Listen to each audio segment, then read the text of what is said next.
This morning, Israel and its American allies reeling in outrage by the emaciated state of 3 Israeli hostages released after nearly 500 days in captivity by Hamas terrorists in Gaza.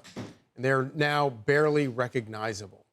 In a final act of humiliation, Hamas forcing one of them to speak, laughing at his excitement to see his family, while unaware his family were all murdered on October 7th. Israel's ambassador to the UN is demanding the UN condemn Hamas for war crimes. Ambassador Danon joins us now. Mr. Ambassador, thank you for joining us. I have to ask you, when you first saw these 3 men emerge from captivity, what was the first thing you thought when you saw them? Good morning. I was shocked. I was shocked because for more than a year, we heard the claims that there is starvation in Gaza. But the real starvation is the starvation of the hostages.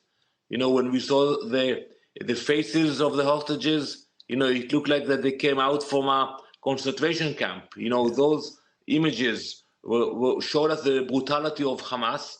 And I think today we got a reminder with whom we are dealing. And you showed the picture of Eli Sharabi, who, you know, he was praying every day to come back and meet his families. And when he came back, he found out that his wife, his 2 teenage daughters, and his brother were massacred on October 7th.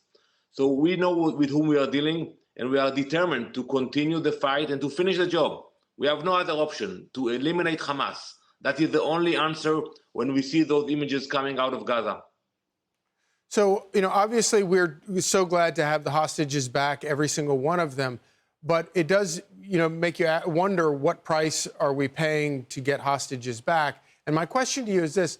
You know, is there some part of this ceasefire deal which prevents Israel from interviewing the hostages who have been returned and finding out that, in fact, war crimes were committed by Hamas during their captivity, and then going back and punishing Hamas for committing war crimes?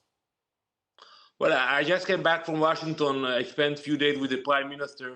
And we know that this deal is not a perfect one, but we're doing our best to bring back as many hostages alive. But I can guarantee you, we will hunt down those savages. We will make sure that they will pay the price for what they did on October 7th and what they are doing as we speak to the hostages. We have dozens of hostages, and we know about the starvation, the sexual assault, the tortures. They will pay the price. We will find them, and we will kill them. Ambassador Danon, thank you very much for joining us. Thank you.